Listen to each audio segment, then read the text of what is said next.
Good afternoon, good afternoon, good afternoon. And everybody on the West Coast, good morning, good morning, good morning, good morning.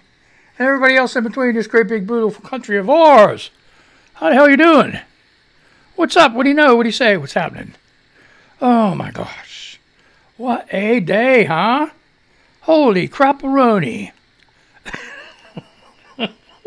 Holy crapperoni. Okay, so what's the deal? Ground rules. This is not a kid's show. You got a little crumb munchers, rugrats running around. Time to put them for a nap. Get them on Xbox, PlayStation, iPad with earphones. Something. Because when this old jarhead gets upset, things start flying. And and it's an adult program. See, as soon as you get that post-nasal drip going on, just bullshit. Okay, why did I do the news? Because, anyway, here's what I do with the news. I'll read the headline, where it's at, who made it, who, if it's available, who wrote it, and read the first paragraph or two. And then if you're interested, you can go ahead and look it up and read the rest of it yourself. And because I'm not going to read the whole article. That means that much less I can get accomplished. So, as far as getting the news out to you. Oh, my God. Oh, jeez. Wake up, Chuck. Come on, let's go. Let's get this shit going here. Anyway, there. Okay, let's start this off. This is pretty cool for student loans. Schumer. Chuck Schumer. You know Chuck Schumer. Yeah. Stimulus package clears hurdle for student loan cancellation. Boy, that perked my ears up. My daughter owes like $189,000 in student loans. She has a master's degree. Holy shit. A lot of money. Okay. It says this story is developing. And it's from Forbes magazine yesterday. Yesterday morning, 8 a.m. Why didn't we get that? Why didn't we get that yesterday? Need to look into that. So, the stimulus package now makes it easier for President Joe Biden to cancel your student loans, according to Senate Majority Leader Chuck Schumer. Here's what you need to know. Oh, you guys all perked up with these student loans? Everybody got student loans? Schumer, Democrat of New York, spoke on the Senate floor today to address the various ways that the new stimulus package, the American Rescue Act of 2021, benefits students and student loan borrowers. Here are some of the highlights from his speech. I believe that the current administration has legal authority to forgive up to $50,000 in federal student loan debt. Well, that'll knock a chunk out of that $189,000, right? Should. Maybe they'll do it a couple times. And just do it 3 times, maybe 3 times, 4 times. Schumer says student loan cancellation would both stimulate the economy and help close the racial wealth gap. Schumer says that student loan forgiveness is an issue of racial justice. 20 years after starting college, the median white borrower will owe 6% of their student loan debt, while the median black borrower owes 95% of their student loan debt, Schumer says. Schumer says canceling student loan debt would close the racial wealth gap by 28 percentage points for these households. Okay, so... And Schumer, yeah, it's true. He questions how graduates can live the American way with sunny optimism and have to face $1.7 trillion of student loan debt.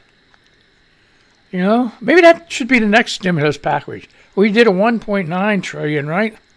Let's do a $1.7 trillion. Wipe out all student loan debt. You're giving it all to the bank. You know? I'm serious. Kids today, young people today, with student loan debt, they're like the federal government. They're paying interest on the loan, and they can never get to the loan because they're still paying the interest. You know, and the banks are making their money. You know, they always have. They always will.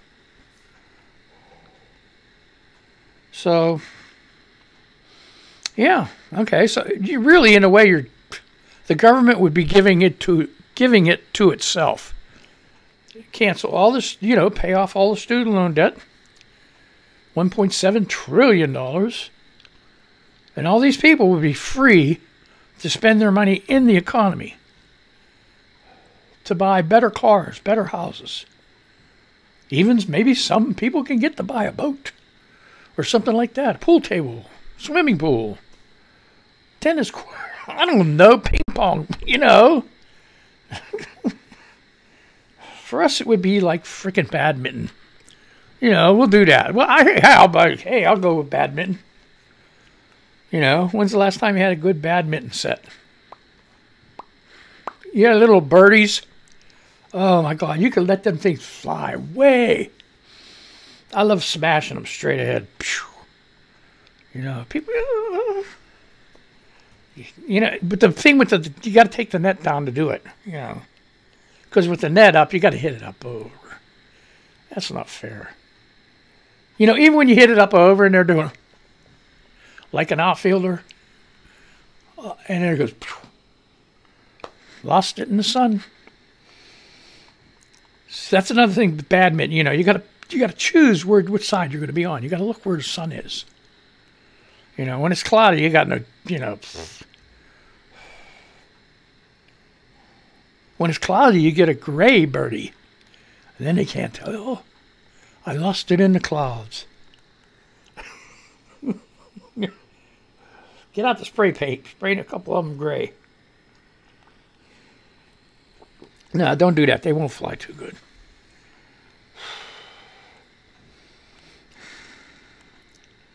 Okay, here's Daily Mail UK. I don't know.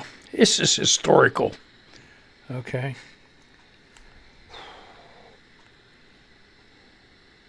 The World War I tunnel. What? I understand the risks. Oh, no. The World War... Okay, I can. Okay. The World War I Tunnel of Doom. Historians unearthed bodies of 270 German troops that have lain hidden for a century after French artillery rounds collapsed both exits, leaving them to suffocate. Ooh. Ow. Ooh. See, that's war. Wow. Man. So, did you see that history buffs out there? They had trenches.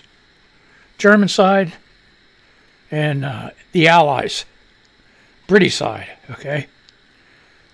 And then they have all kind of barbed wire in between and machine gun nests here and there, and they'd jump out of these trenches, run across, try to get the Germans, and Germans climb up, run across, try to get the British and the Americans and all that shit. And then they had long trenches, just like a mouse maze type thing, But the bad thing about it is fill up with water. People get really bad sick. No antiseptics, no nothing, Terrible, terrible. Then they had mustard gas. People get burned. Ugh. That's war.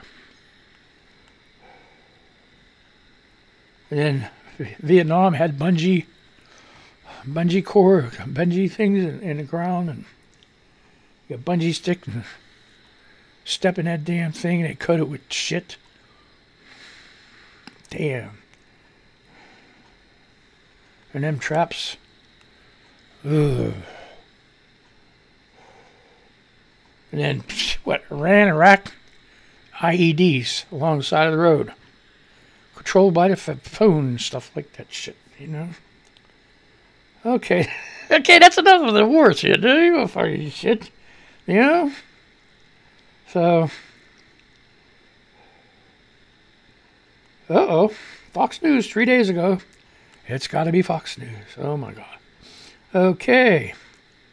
Immigration, published 2 days ago. States launch legal effort after Biden drops Trump rule on immigrants and welfare. Coalition of 11 states are seeking to intervene in a lawsuit to challenge the Biden administration's move to drop a Trump-era policy that restricts immigrants deemed reliant on welfare from receiving green cards. The public charge rule was introduced by the Trump administration in 2019 and expanded the definition of public charge as an immigrant who receives one or more designated public benefits for more than 12 months within a 36-month period. That's pretty rough, you know? That's pretty rough. What about some Americans that have been on it for freaking centuries? And it's, you know, I mean, you got to give these people a way out and a way up. You don't do it by like saying, hey, you can't have a green card. We're taking your green card, get out of here, you know. Leave the country. You're not worth shit. You know, you don't do that to your own people. So, Arizona, Montana sued to block DHS rules that would limit ICE arrests. Whether an immigrant would be a public charge would affect their chances of getting a green card, as well as other factors such as age, health, and education. Critics said the rule was discriminatory and would disincentivize. They got them. You know, when I was a young person, which wasn't that long ago, we didn't have words like that. Disincentivize. Disincentivize. What the fucking shit? It's disincentivize people to go back to work. You give them that extra money. No, bullshit.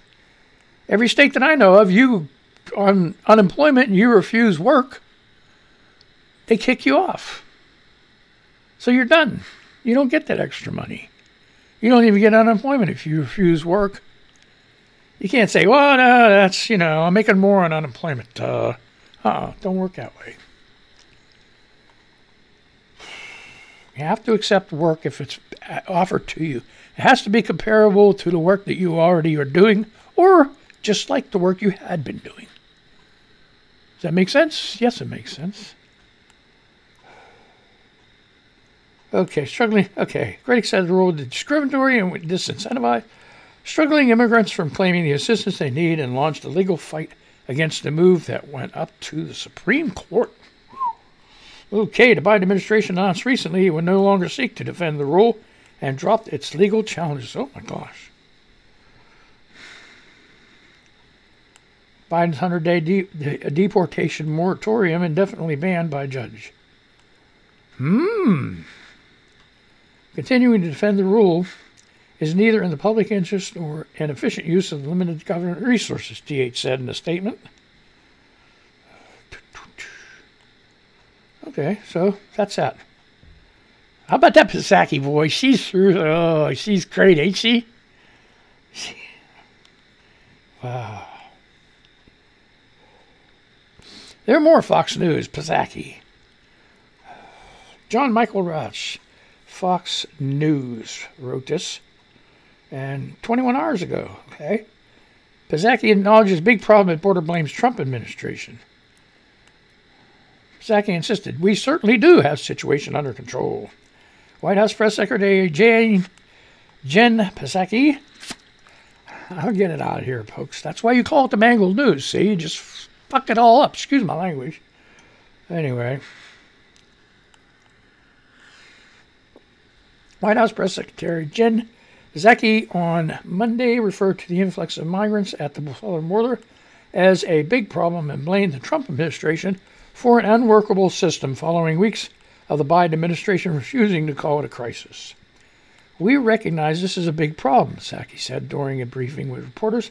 The last administration left us with a dismantled and unworkable system, and like any other problem, we are going to do all we can to solve it. Asked if the Biden administration has a handle on the unprecedented amount of migrants arriving at the U.S. southern border, Psaki insisted that we certainly do. Okay, so here, the instigators are going down south there. McCarthy and GOP delegation visiting U.S.-Mexico border Monday amid migration surge under Biden. Just to stir up more shit.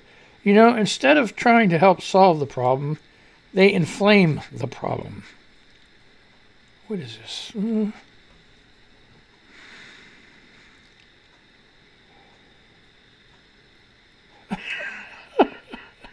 Now this is something. There we go. Now I'm going. That's bullshit. Same thing with the thing, you know. Forbes. Here's another Forbes.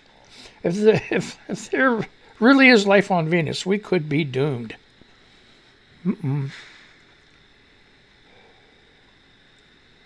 Astronomers have detected the presence of phosphine in the atmosphere of Venus. This could indicate the presence of life, since some living organisms are known to produce phosphine. There is reason to be cautious, since the chemical can also be made in other ways. This isn't conclusive proof of life on Venus, but it is certainly exciting news and worthy of further investigation. But let us suppose for a moment that it is produced by life on Venus. If that's the case, it could be terrible news for life on Earth. Why? Whether life is abundant in the universe remains one of the great cosmic mysteries. From the evidence we have, we know all the necessary ingredients for life are common. Ooh. How do you know that for sure? How do you know? How do you really know? Huh? I still say them bugs are aliens. Those stink bugs, aliens. Ugh. They're aliens. They came to invade the United States and the world, to take over, to be stinky. Stink bugs. Whether life is abundant on the universe remains one of the great cosmic mysteries from the... Okay. Most stars have planets and countless worlds orbit within the where we're going around around the sun. It's called the habitable zone. It's another one of these new freaking fangled, one of these brand new fangled freaking words here. Okay, other star. The building blocks for life as we know it are also found throughout the cosmos. Taking a breath, folks. We have found amino acids in meteorites and detect them in interstellar clouds of gas and dust. So it's a, cosmic fart. That's what it is, a cosmic fart. Okay. So I guess you do phosphine and you when you fart. Forget the methane gas. Okay. Oh. But as for life itself, we have yet have found conclusive evidence. Okay, so they're still looking, folks. They're going to find something somewhere. The aliens are already here, probably living in the ocean and shit like that, way underground. You've seen them movies. Hey, I don't think people were that smart to think this shit up. Somebody gave them the idea. You know what I mean? Ugh.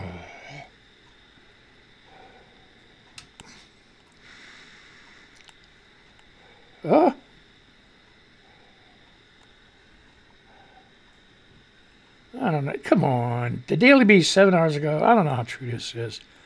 HBO's QAnon dossiers. Q, Into the Storm, believes it has discovered Q's identity.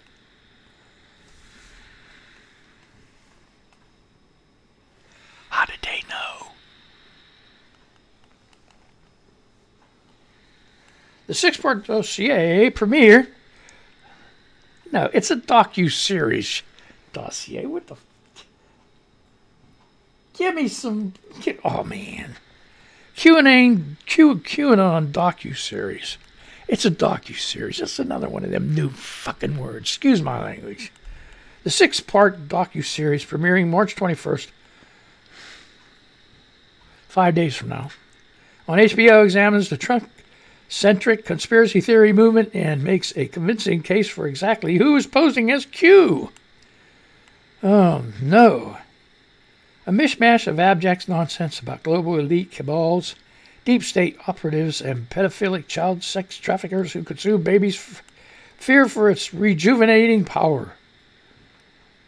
QAnon's belief system is so absurd that it would be laughable if it wasn't so popular and thus so dangerous.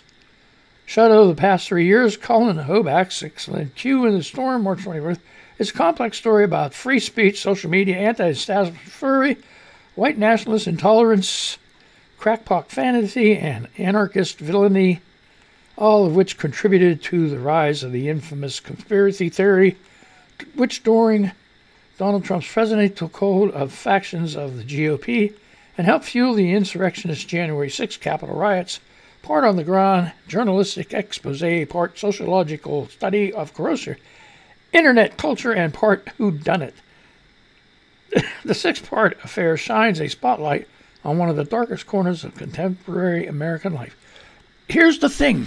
Some people just refuse to grow up. Because I remember when we were kids, we played spies. I mean, we played Army, we played spies.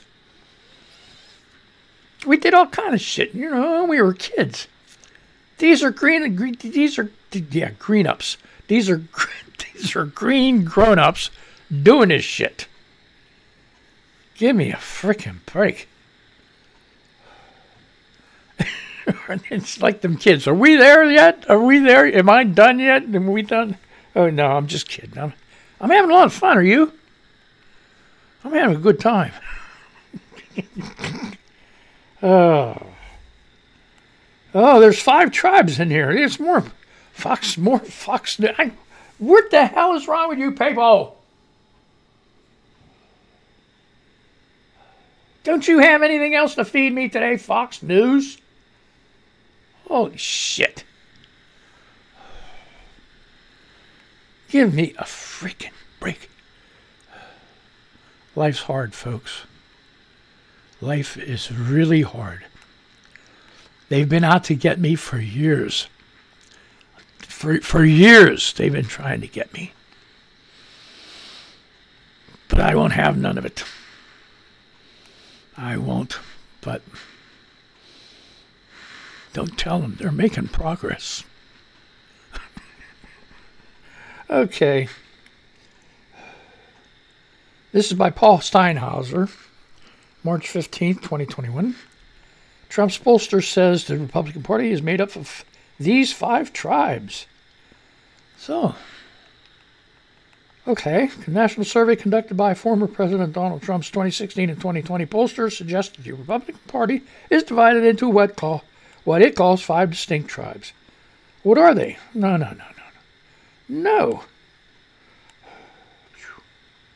The poll by the Republican firm Fabrizio Lee and Associates highlights that 4 of the 5 tribes hold very positive attitudes on Trump and strongly approve of the job he did in the White House. Most Republicans want to see Trump play a big role in the GOP going forward. The categories listed in the survey are Trump boosters, diehard Trumpers, post-Trump GOP, never Trump, and InfoWars Trump. Okay. Let's do this shit, man. Come on, man. You gotta be kidding me. I'm gonna go to Twitter now. This is getting too freaking crazy. Okay, Tony Fabrizio, who was Trump's pollster on both his 2016 general election campaign and 2020 presidential re-election campaign, said one of the objectives of this new survey was to measure how much clout Trump still holds over the Republican Party. To do that, Fabrizio parsed GOP voters based on their attitudes toward President Trump and his role in the party to identify and define the tribes that currently exist within the GOP. The short answer to the question is that President Trump still wields tremendous influence over the party. I hate to tell you this, but Fox is reporting this, so take it with a grain of salt. If you believe this shit, I got a bridge to sell you in Brooklyn. Okay? Tremendous influence over the party, yet it is not universal or homogeneous. So I guess it's not homogenized or pasteurized. Trump's Scott meeting comes amid former president's friction with McConnell. So what? You know, okay, enough of that guy. You want to look it up? Look it up. Fox News, Trump pollsters, whatever, Republican Party, you know what? I don't believe none of it. You know, his support is dwindling every day. And there's going to be some, small, diehard people. But I'm not going to spend no time on him. It's the past.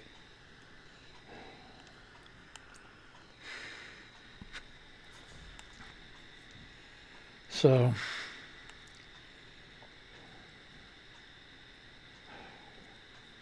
I'm not going to do no more Fox News. You guys start feed me over here something else.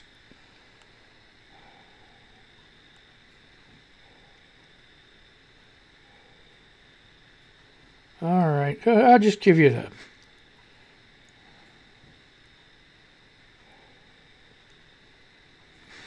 Oh, shit.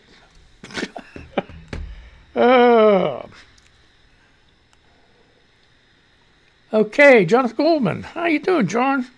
McCarthy living up to his namesake by stalking the flames of fear and supporting domestic terrorism. Jonathan Goldman. And what I'm doing, I'll read the stuff that people follow me. I follow them. That's you got to follow. See, you got to subscribe, follow. Follow me on Twitter. And you might make the news, you know. Oh, Renee Libby. Okay, here we go, Renee. Israeli archaeologists have discovered dozens of new Dead Sea Scroll fragments. I don't believe it. I think Ron Johnson is just shedding his skin. I don't know.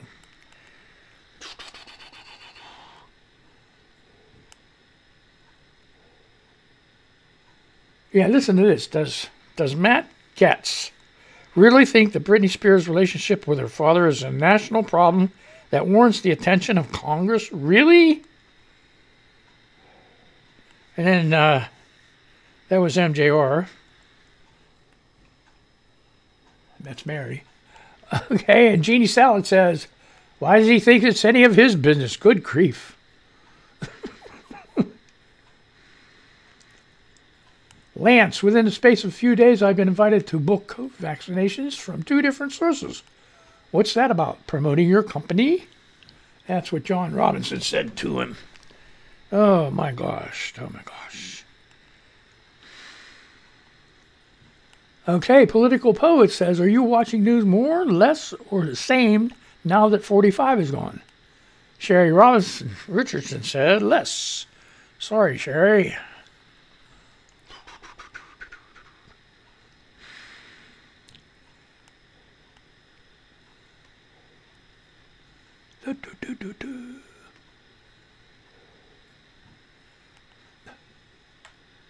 Oh, did okay, somebody's throwing up the View here. Did anybody see it yet before I came on? Meghan McCain knows just who to blame for Republicans' vaccine hesitancy. Kamala Harris. So she's expressing skepticism about the vaccine under the Trump administration.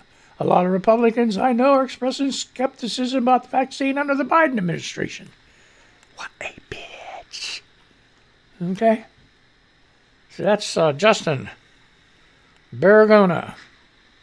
Some of these people are verified. You don't know who the hell they are. You got to click, okay, who is this? Here, click, open a separate tab, read about them. Let's see.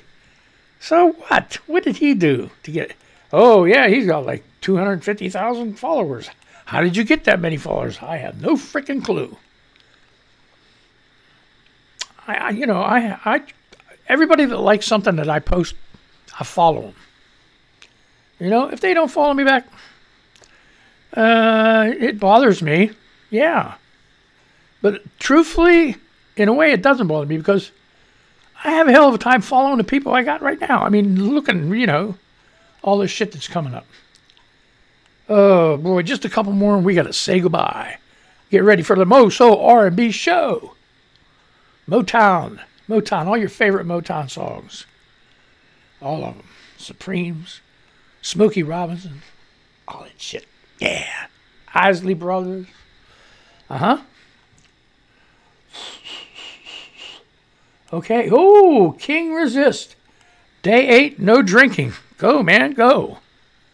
Go, man. It's been 25 years for me. Not a drop. Not one freaking drop. Not a taste. Nothing. Nada.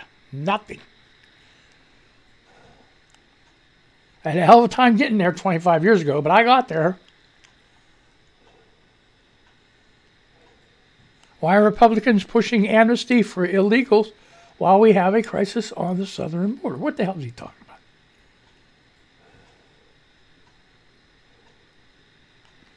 Oh, boy. Oh.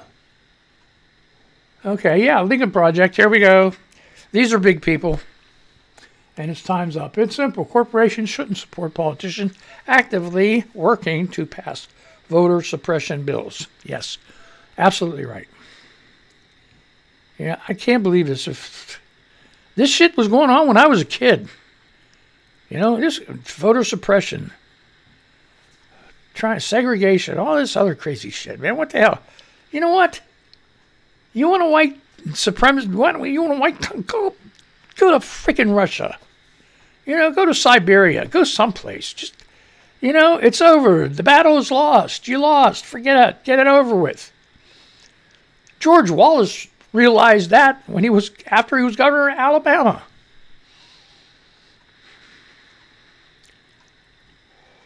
You know, and that was in the 60s. God. Jesus. Give it up. It's over. Your battle is over. You lost. Leave the country. You don't like it. Okay, that's it. I'm done. Okay, let me say goodbye to the radio people. Okay, so we'll say goodbye. Goodbye, radio people. Goodbye. We'll play the music for the radio people. Let's say goodbye to you. And I hope you had a good time, because I had a real fun time. Oh, my gosh. Anyway, you guys be careful. Don't get that Rona. Have a good day. We'll see you. And take it easy. Oh, my gosh. I'm out of breath. Oh, my God. 5 decades of music. Goodbye, goodbye, goodbye, goodbye, goodbye, goodbye. Goodbye.